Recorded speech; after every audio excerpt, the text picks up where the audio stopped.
The wolf that ate your sister was hairy on the outside.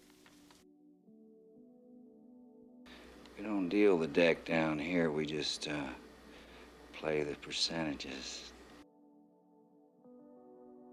In the early 80s, Argentina's economy fell apart.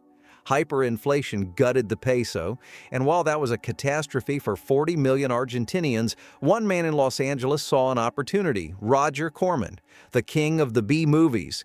He usually shot his cheap stuff in the Philippines or Mexico, but suddenly Buenos Aires was cheaper than both. So he sent a crew down there with 400 grand and told them to bring him back a ripoff of Conan the Barbarian. Now, when you've got that kind of money, you can't afford much. You can't afford a creature that moves, so the thing that eats eyeballs is a hand puppet. You can't afford an army, so the big fight is a tournament, which means the same 12 guys in the same courtyard. What you can afford is mud, severed limbs, and half-naked women, and that's what the movie is mostly made of. The one real monster is a pig warrior who beats people to death with somebody's arm. And the movie's about a warrior who gets sent by a witch to steal 3 magic items from an evil sorcerer. That's the whole plot. And the thing made money, almost $12 million on a $500,000 budget. But my favorite fact about Deathstalker came decades later. Mystery Science Theater wanted to riff it on their live tour. They had to drop it. They found out that once you cut out all the nudity, there's only about half a movie left. Now, this one wasn't some drive-in cheapie. This was Warner Brothers. $22 million budget, Jack Nicholson, Cher, Susan Sarandon, Michelle Pfeiffer. It made over $100 million worldwide, and no studio on this planet would greenlight it today. The story comes from a John Updike novel. 3 single women in a small New England town have no idea they formed a witch's coven. Then a rich, vulgar stranger buys the town's landmark mansion. That's Nicholson, and he seduces all 3 of them one after the other. He is also, quite literally, the devil. At one point, he delivers a profanity-filled sermon about women in a packed church, and it gets darker than that. A devout local woman senses something's wrong with these 4. The witches accidentally curse her, and she starts vomiting cherry pits until her husband beats her to death. The man who got that on screen was George Miller, the Australian who made the Mad Max movies. He had never worked inside the Hollywood system, and it showed. The studio actually moved to fire him, but couldn't pull it off. He finished the movie his way, and it became one of the biggest hits of 1987. The lead in this one is 12 years old, and the film is about sexual awakening. Sarah Patterson was basically a kid. She had never acted in anything before, and she almost certainly didn't understand half of what the movie was actually about. Now try pitching that in a studio meeting today. The meeting would be over in like 10 seconds. But this was 1984, and Britain ate it up. In its opening week over there, The Company of Wolves outgrossed Gandhi, Richard Attenborough's 3-hour epic that had swept the Oscars. The movie is rated R.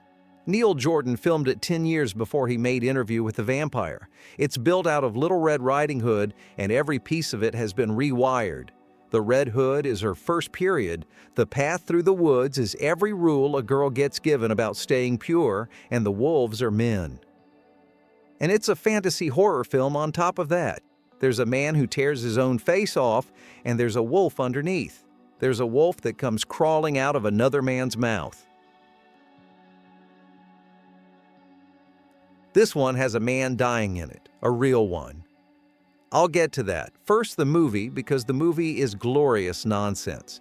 The hero is a mercenary prince whose father was murdered and whose mother was beheaded in front of him by some evil king. He carries a sword with 3 blades, 2 of which fire off it like missiles. Partway through, he gets crucified above a banquet table, tears his own hands off the nails, and fights his way out. It's a $4 million Conan knockoff that reached theaters a month before the actual Conan the Barbarian. It made $39 million. But the production had a dark side, and it's part of why nobody shoots like this anymore.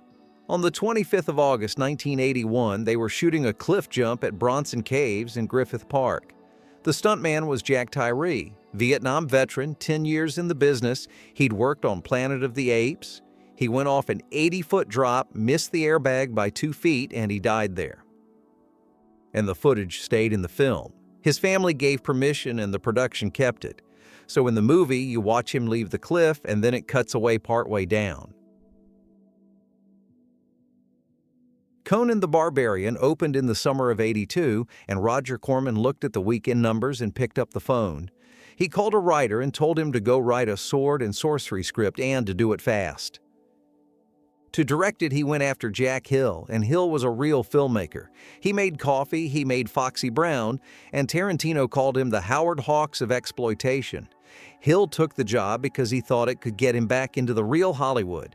Years later, he summed the whole thing up in 5 words. I should have known better. So here's the movie he ended up making. A woman runs from her husband, who's an evil wizard, because he has to sacrifice their firstborn to a dark god. She's had twin girls. She leaves them with a peasant, and he raises them as boys so the wizard can't find them. 20 years go by, Dad comes looking, and the two of them team up with a barbarian and a Viking to go kill their own father. The twins were played by actual identical twins who are both Playboy playmates, and in the story, they've got a psychic link, so whatever one of them feels, the other one feels too.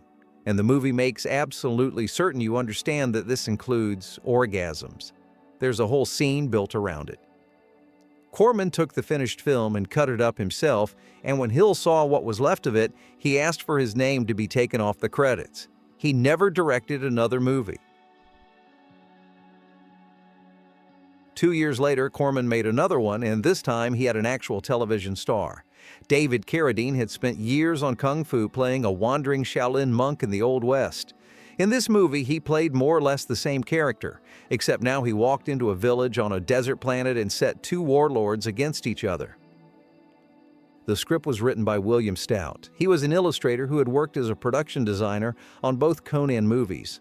The director, John Broderick, told him to use Yojimbo as the skeleton and build something original on top of it.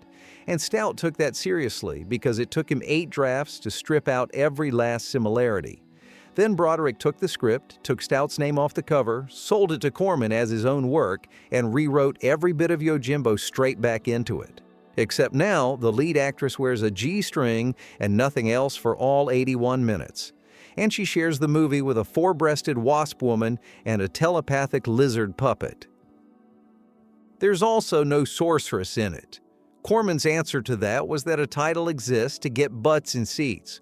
Once they've handed over the money, it doesn't matter whether the film has a sorceress in it, and a title with a sorceress in it meant you could put a half-naked woman on the poster. It cost about $500,000 and took $2.8 million domestically, so he was right. By '85, Corman had found something better than a cheap crew. He'd found a cheap country. He had already shot Deathstalker in Argentina, and he liked the math so much he signed a 9-picture deal with an Argentine director-producer. Barbarian Queen was number 3 off that deal. It opens with Queen Amethea about to marry a prince. Then soldiers come through the village. They kill or enslave every person in it, and they her younger sister. The queen escapes with 2 surviving fighters and spends the rest of the film running a guerrilla war to free her people and put the warlord in the ground.